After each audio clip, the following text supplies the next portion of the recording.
Shalom Bume dan teman-teman. teman-teman. Selamat datang di podcast 12 Kuliner Tua. Hari ini kita akan membahas topik podcast yang sangat relevan di kehidupan sehari-hari. Sebelum mulai, yuk kita berdoa yang akan dipimpin oleh Ariel. Nah, sebelum kita memulai podcast ini, alangkah baiknya kita berdoa. Berdoa dimulai. Ya Tuhan, kami akan melakukan podcast dengan teman-teman ini untuk Bumai Tuhan, dan semoga podcast ini akan menjadi bermanfaat untuk mereka, untuk bisa mempelajari dan juga untuk bisa menjalankan podcast ini dengan baik. Dan semoga podcast ini tidak akan ada masalah dan kendala, dan semoga podcast ini akan menjadi podcast yang kami akan bisa lakukan untuk Bumai dan juga untuk teman-teman kami. Dalam nama Tuhan Yesus kami berdoa, amin. Nah, sekarang kita udah selesai berdoa. Kita akan memulai topik yang pertama, yaitu hubungan antara demokrasi, hak asasi manusia, dan bagaimana pandangan Alkitab mengajarkan kita untuk menghormati hak-hak asasi manusia. Nah, kalau menurut Vina, bagaimana pandanganmu tentang hubungan antara demokrasi dan hak asasi manusia? Kalau menurut aku tuh kayaknya topiknya tuh terlalu relevan banget gak sih kalau sama kita tuh, terus sama kehidupan kita juga dia relevan banget. Terus menurut aku dimana demokrasi itu adalah sistem yang memberikan hak setara baik bagi setiap individu, baik dalam keputusan politik, sosial maupun ekonomi. Dalam demokrasi, negara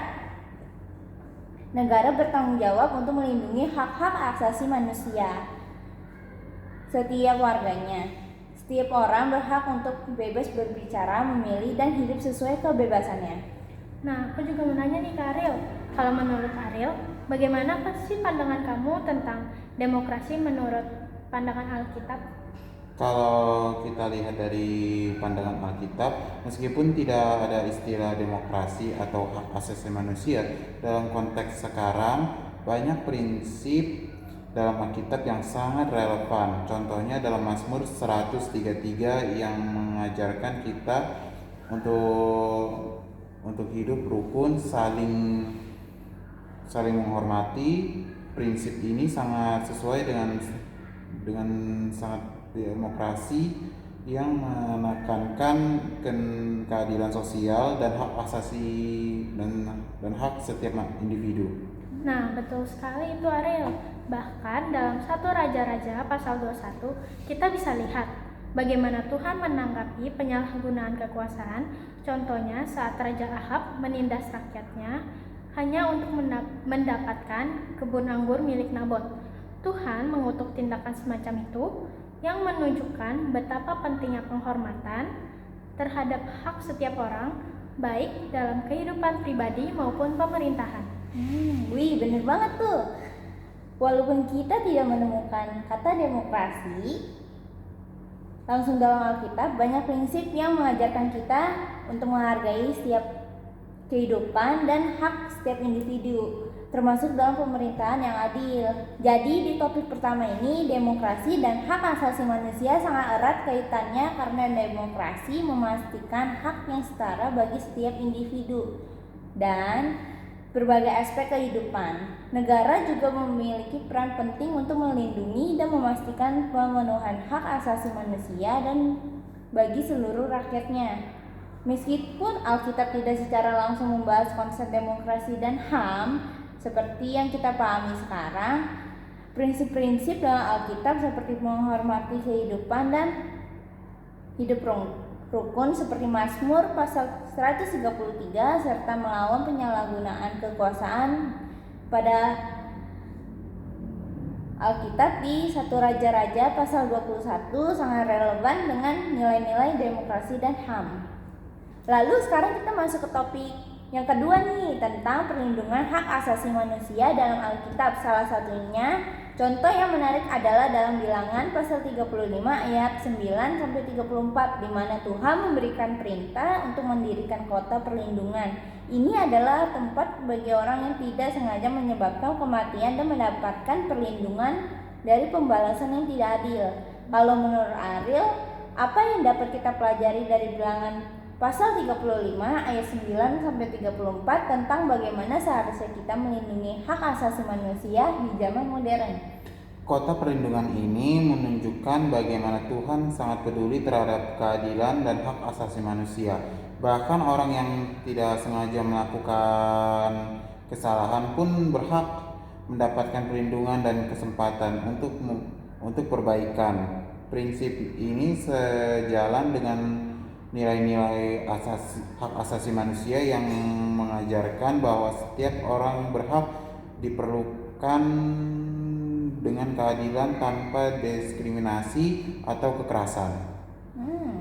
Kalau menurut Kay, bagaimana kita mengaplikasikan prinsip perlindungan dalam Alkitab ke dalam sistem hukum di Indonesia? Sebelumnya ini juga salah satu topik yang relevan di kehidupan kita, apalagi di Indonesia ini nih, dimana meskipun kita mengakui hak asasi manusia dalam konstitusi, namun dalam praktiknya sering ada pelanggaran hak asasi manusia. Kita sebagai orang Kristen dan warga negara memiliki tanggung jawab besar untuk mendorong perwujudan hak asasi manusia yang lebih baik. Salah satunya dengan mendukung proses hukum yang adil dan melaporkan pelanggaran yang terjadi.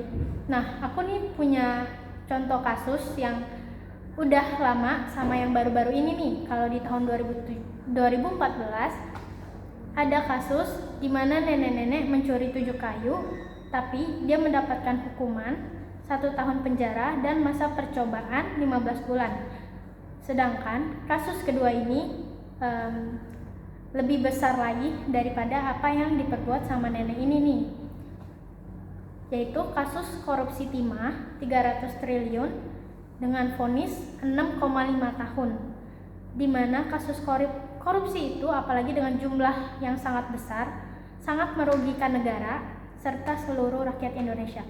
Kalau menurut aku sih itu nggak adil banget, makanya kita harus menegakkan hak asasi manusia, menegakkan hukum yang adil dan melaporkan pelanggaran-pelanggaran yang terjadi. Jadi topik kedua ini bilangan 35 ayat 9 sampai 34 memberikan pelajaran penting tentang perlindungan hak asasi manusia dengan mendirikan kota perlindungan untuk mereka yang tidak sengaja menyebabkan kematian. Ini mengajarkan kita tentang keadilan yang menguntungkan, perlindungan dan kesempatan untuk memperbaiki. Prinsip ini sangat relevan dengan HAM modern, di mana setiap individu berhak mendapatkan perlakuan yang adil. Di Indonesia, meskipun pengakuan HAM ada dalam konstitusi, masih banyak tantangan dalam mewujudkannya.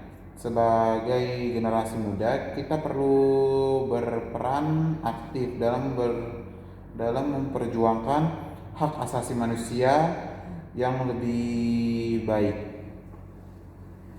Sekarang kita akan melanjutkan topik yang ketiga, yaitu talenta yang Tuhan berikan kepada kita, di mana dalam Mazmur pasal 139 ayat 13 sampai 14 kita diajarkan bahwa kita semua diciptakan secara luar biasa oleh Tuhan, dan setiap bagian tubuh kita pun dirancang dengan sempurna. Ini mengingatkan kita untuk mensyukuri dan mengembangkan talenta yang Tuhan berikan kepada kita. Aku mau nanya sama Ariel, bagaimana sih kita bisa memaksimalkan talenta di tengah pertentangan sosial dan ekonomi yang ada?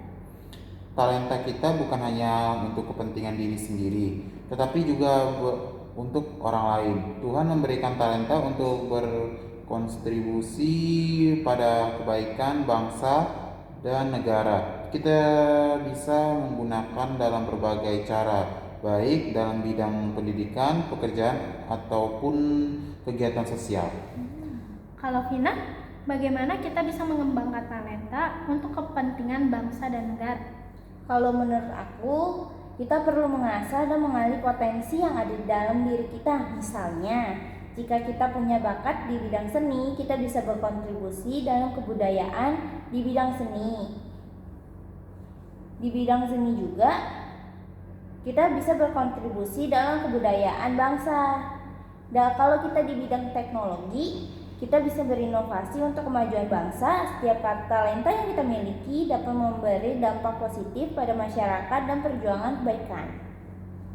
Jadi, di topik ketiga Mazmur ini, pada pasal 139 ayat 13 sampai 14 mengingatkan kita bahwa kita semua diciptakan dengan cara yang luar biasa oleh Tuhan, dan kita harus mensyukuri serta mengembangkan talenta yang sudah diberikan oleh Tuhan.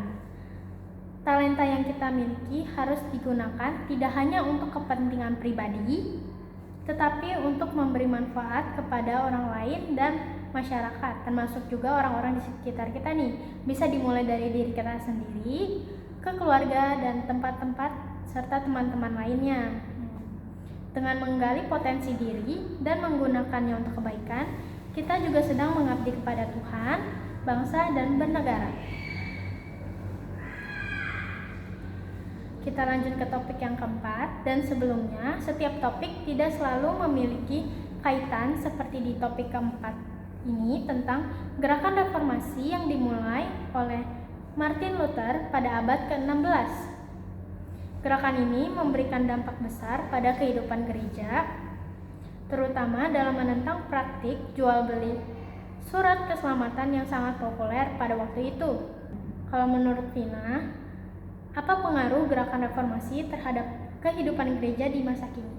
Kalau menurut aku, Luther tuh menekankan bahwa hanya iman yang menyelamatkan, bukan perbuatan atau tradisi gereja. Selain itu, ia memperkenalkan istilah evangelis yang mengajak kita untuk kembali kepada ajaran Alkitab, bukan sekedar mengikuti tradisi atau ritual yang mungkin sudah menyimpang.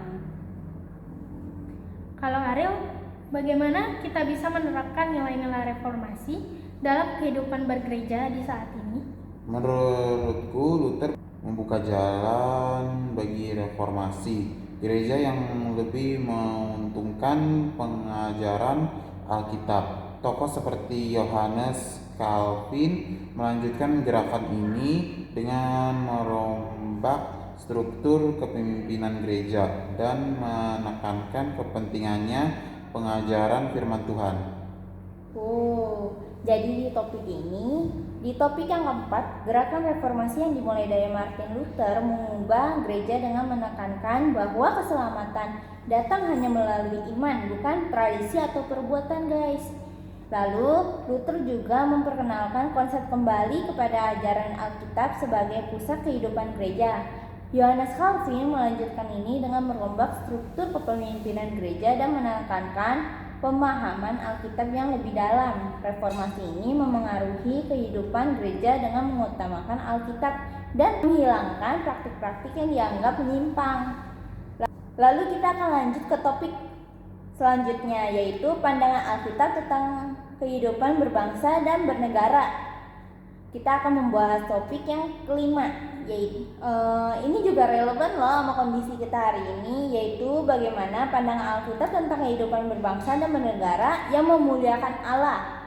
Ini penting terutama dalam menghadapi masalah seperti kesenjangan sosial, radikalisasi agama, dan patriarki. Kalau menurut kamu, Ki, bagaimana pandangan Alkitab dapat membantu kita dalam menghadapi masalah sosial seperti kesenjangan atau radikalisasi agama?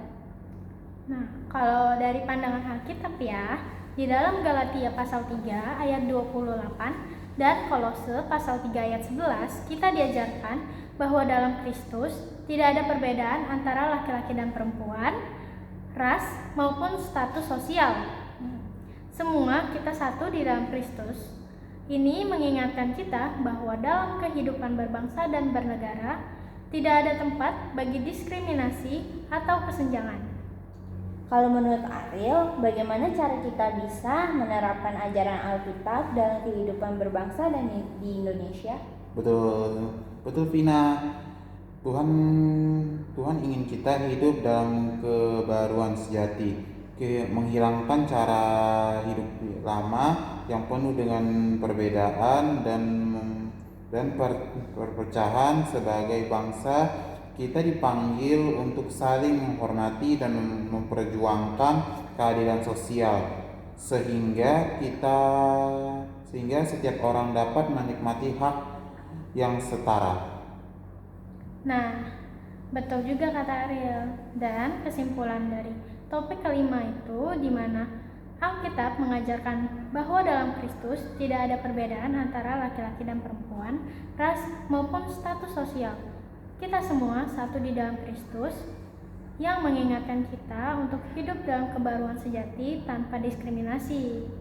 Sebagai bangsa, kita juga dipanggil untuk saling menghormati, bekerja sama dan memuliakan Allah dengan menghargai keberagaman serta memperjuangkan keadilan sosial. Kita akan lanjut ke topik yang ke-6 nih guys. Kita akan membahas tentang peran gereja di dalam memperjuangkan hak asasi manusia atau disebut HAM. Di gereja bukan hanya tempat ibadah tapi juga agen perubahan di masyarakat. Kalau menurut Ariel, bagaimana gereja bisa menjadi agen perubahan dalam memperjuangkan hak asasi manusia di masyarakat kita? Menurut aku, gereja dipanggil untuk membela yang tertindas dan memperjuangkan keadilan sosial. Mengajarkan Alkitab sangat menekankan kepentingannya keadilan dan memperjuangkan kesejahteraan semua orang, terutama yang terpinggirkan. Nah, aku juga pengen tahu nih pandangan kamu apa sih, Vin? Kalau hal apa yang harus dilakukan gereja untuk lebih terlibat dalam perjuangan hak asasi manusia di Indonesia?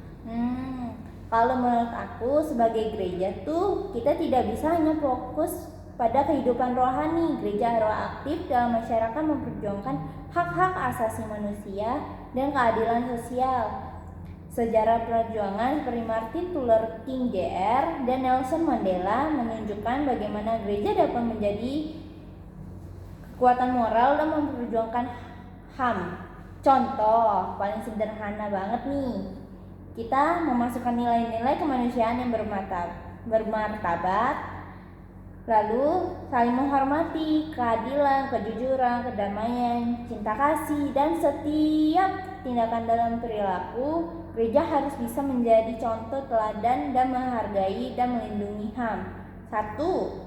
Yang pertama, gereja mengakui HAM sebagai hak yang berasal dari Tuhan. Yang kedua, gereja mengakui upaya untuk melindungi, melestarikan HAM sebagai panggilan dan tugas gereja yang berasal dari Allah nih. Jadi topik ke-6, gereja memiliki peran penting dalam memperjuangkan hak asasi manusia. Sebagai agen perubahan, gereja dipanggil untuk membela yang tertindas dan melawan ketidakadilan. Gereja harus aktif dalam memperjuangkan hak asasi manusia seperti hak untuk hidup layak, pendidikan, dan kebebasan dari kekerasan. Gereja juga harus menjaga integritasnya dan menginginkan masyarakat untuk memperjuangkan kesetaraan dan kebebasan untuk semua. Kita lanjut ke topik ke-7. Nih, dalam Alkitab, damai sejahtera seringkali dikaitkan dengan berkat dan kehadiran Tuhan dalam kehidupan seseorang. Istilah ini dalam bahasa Ibrani disebut shalom, yang berarti lebih dari sekadar tiadaan konflik, tetapi mencakup kesejahteraan, kelimpahan, dan hubungan yang harmonis dengan Tuhan dan sesama. Wow, betul sekali tuh Ki. Dalam Yohanes pasal 14 ayat 27, damai sejahtera aku tinggalkan bagimu, damai sejahteraku kuberikan kepadamu. Dan apa yang kuberikan tidak seperti yang diberikan oleh duniamu. Janganlah gelisah dan gentar hatimu. Yesus memberikan damai yang sejati, bukan seperti dunia yang bersifat sementara. Secara keseluruhan, damai sejahtera dalam Alkitab bukan hanya perasaan tenang, tetapi juga suatu keadaan hidup yang diberkati, penuh sukacita dan dekat dengan Tuhan. Menurut Vina, bagaimana ajaran Alkitab tentang damai sejahtera dapat kita terapkan dalam situasi sulit, dan bagaimana kita bisa menjadi pembawa damai sejahtera? damai bagi orang-orang di sekitar kita? Kalau menurut aku, damai sejahtera dalam Alkitab tidak hanya berarti ketiadaan konflik, tetapi juga mencakup keadaan hati yang tenang, penuh pengharapan, dan hidup dalam hubungan yang harmonis dengan Tuhan dan sesama. Dalam Yohanes pasal 14 ayat 27, Yesus berkata, "Damai sejahtera ku tinggalkan bagimu, damai sejahtera ku berikan kepadamu, dan apa yang ku berikan tidak seperti yang diberikan oleh dunia kepadamu. Janganlah gelisah dan gentar hatimu." Dan kita juga harus menabur perkataan yang membangun, kata-kata positif dan penuh kasih bisa menenangkan orang lain, membantu dan dengan tindakan nyata seperti Yesus selalu peduli terhadap orang yang membutuhkan, guys. Kita akan lanjut ke topik ke bab 8, di mana dunia kita penuh dengan konflik, ketakutan, dan kecemasan. Namun sebagai anak-anak Tuhan, kita dipanggil untuk membawa damai. Apa sih artinya? Bagaimana kita bisa mewujudkannya? Mari kita bahas bersama dengan Ki dan Ariel. Nah, kalau gitu aku mau nanya balik nih sama Vina. Waduh, apa itu? Kalau kata kamu, damai sejahtera itu apa? Kalau damai sejahtera itu dalam Alkitab bukan hanya berarti tidak ada konflik, tapi juga berbicara tentang kesejahteraan, ketenangan hati, dan hubungan yang harmonis dengan Tuhan sesama. Seperti di ayat sebelumnya di Yohanes pasal 14 ayat 27. Kuulangin lagi ya. Damai sejahtera ku tinggalkan bagimu, damai sejahtera ku berikan kepadamu, dan apa yang ku berikan tidak seperti yang diberikan oleh dunia kepadamu. Janganlah gelisah dan gentar hatimu. Jadi damai dari Tuhan itu berbeda dari damai dunia yang kita lihat, damai yang di dunia ini. Jadi Tuhan memberikan damai sebagai sesuatu yang bergantung pada situasi, tetapi damai dari Tuhan tetap ada di hati meskipun keadaan kita sulit. Sekarang aku mau nanya ke Ariel. Kan di dalam Matius 5 ayat 9, Yesus berkata, "Berbahagialah orang yang membawa damai, karena mereka akan disebut anak-anak Allah." Dari ayat itu, bagaimana seseorang dapat menjadi pembawa damai dalam kehidupan sehari-hari? Seseorang dapat menjadi pembawa damai dalam kehidupan sehari-hari dengan mengendalikan perkataan dan emosi, mengampuni dan tidak membalas kejahatan, membantu menekankan situasi, menyebarkan kasih dan kebaikan, mendoakan orang yang sulit, dihubungi dengan melakukan hal-hal ini. Seorang mencerminkan karakter Allah dan menjadikan pembawa damai dalam dunia. Karena kita masuk ke topik 9. Apa sebenarnya perbedaan antara ras, etnis, dan gender? Mengapa penting untuk memahami dan menghargainya? Yuk kita bahas bersama-sama. Lanjut. Aku akan berikan pertanyaan kepada Vina. Apa itu ras, etnis, dan gender?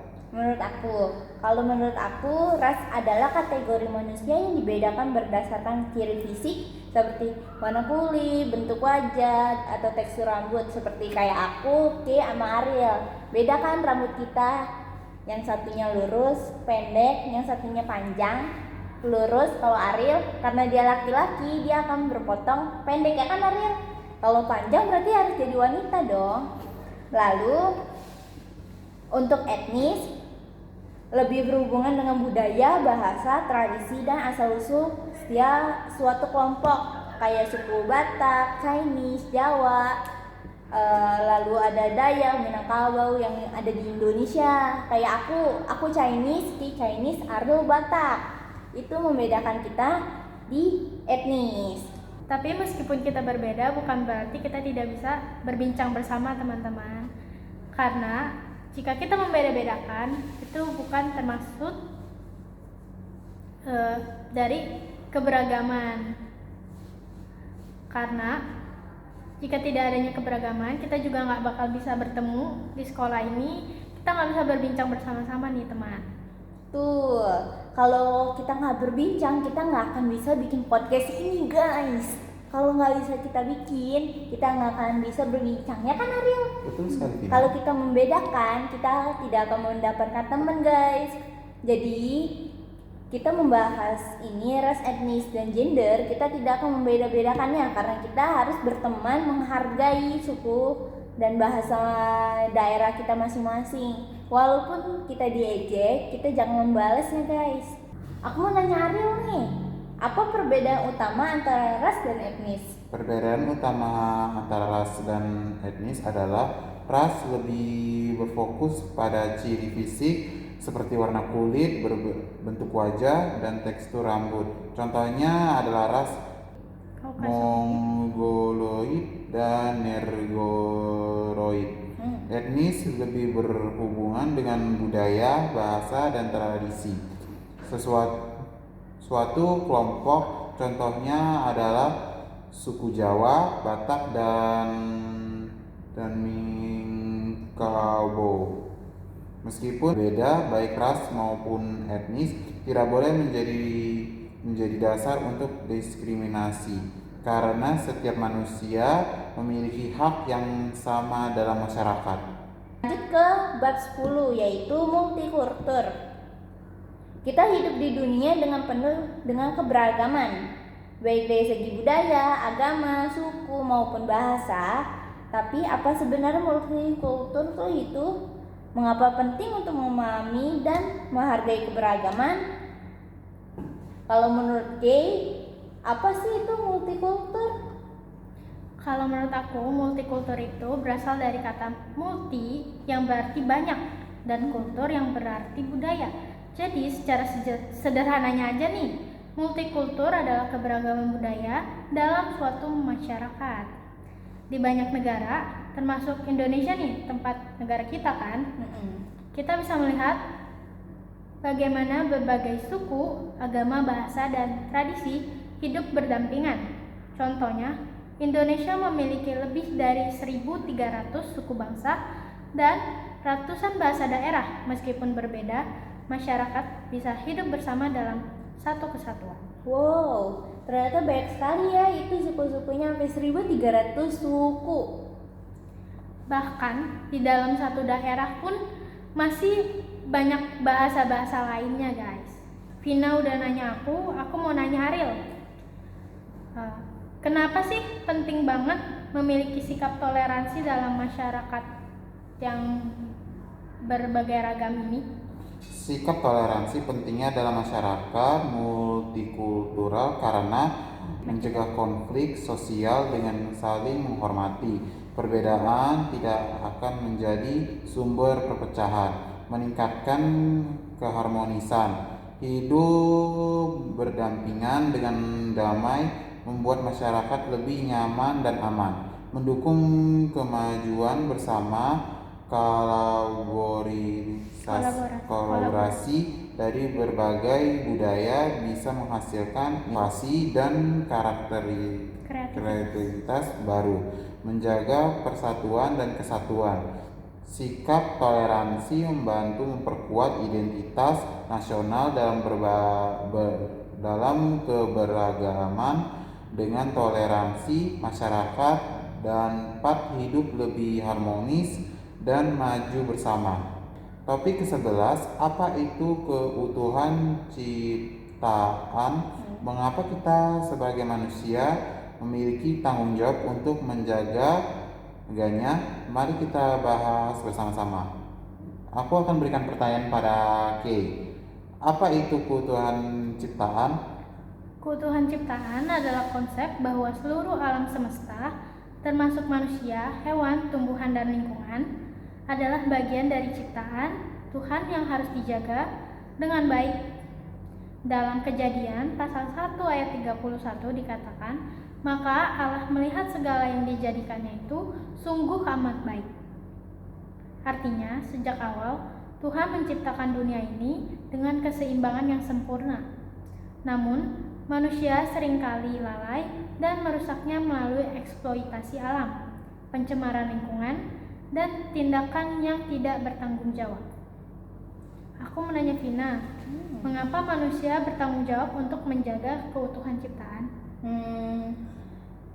Kalau itu manusia kan bertanggung jawab untuk menjaga keutuhan ciptaan, dikarenakan jika alam rusak, manusia juga akan mengalami dampak negatif seperti bencana alam dan krisis sumber daya. Lalu keberlanjutan hidup itu juga menjaga lingkungan, memastikan kesejahteraan generasi sekarang nih dan yang akan datang. Lalu di bagian dari iman, merawat ciptaan adalah bentuk penghormatan kepada Tuhan yang menciptakan alam semesta. Dengan menjaga keutuhan ciptaan, manusia menjalankan tanggung jawabnya sebagai penghuni bumi yang dipercayakan Tuhan, guys. Jadi kita untuk menjaga keutuhan ciptaan, kita tuh harus menjaga kayak daun-daunan, hewan, jangan menebang pohon sembarangan nih guys, kayak yang orang-orang yang menebangkan pohon sembarangan itu. Lalu kita juga harus merawat hewan, kita jangan mengasarinya, ya kan? Kalau kita kasarin mereka, jadi kan kita nggak hormat ya sama Tuhan ya. Jadi kan kita menghina ciptaannya Tuhan, apalagi kalau kita menghina sesama kita sendiri nih guys. Kita mendiskriminasi, kita melakukan segala macam terhadap sesama manusia, padahal kita sama-sama manusia. Itu sama aja kita membentuk penghinaan terhadap Tuhan dan kita menginjak-injakan kita sendiri karena kita sama-sama manusia. Sekarang adalah topik terakhir, yaitu yang ke-12. Diingatkan kembali, setiap dari topik itu memiliki pembahasan yang berbeda ya. Jadi di topik ke-12 kita akan membahas apa sih itu keugah harian, mengapa penting bagi kita untuk menerapkannya dalam kehidupan sehari-hari. Aku mau nanya nih ke Vina, Apa itu? menurut kamu keugah harian itu apa? Kalau menurut aku, keugah harian itu berasal dari kata ugah hari yang berarti hidup sederhana, tidak berlebihan, dan secukupnya. Dalam konteks kehidupan keugah harian bukan hanya tentang gaya hidup hemat, tetapi juga sikap batin dan mengutamakan keseimbangan dan kesederhanaan. Dalam Filipi pasal 4 ayat 11-12, Rasul Paulus berkata, "Aku telah belajar mencukupkan diri dalam segala keadaan. Aku tahu apa itu kekurangan dan aku tahu apa itu kelimpahan." Ayat ini mengajarkan kita bahwa kebahagiaan sejati tidak bergantung pada harta benda, tetapi pada sikap hati yang bersyukur dan menerima apa yang kita miliki dengan cukup, guys. Aku mau nanya ke pandangan Ariel, bagaimana cara menerapkan keugah harian dalam kehidupan sehari-hari? Keugah harian dapat diterapkan dengan membedakan kebutuhan dan keinginan, hanya membeli apa yang benar diperlukan, mengolah keuangan dengan bijak, menabung dan tidak boros dalam pengeluaran, mengurangi gaya hidup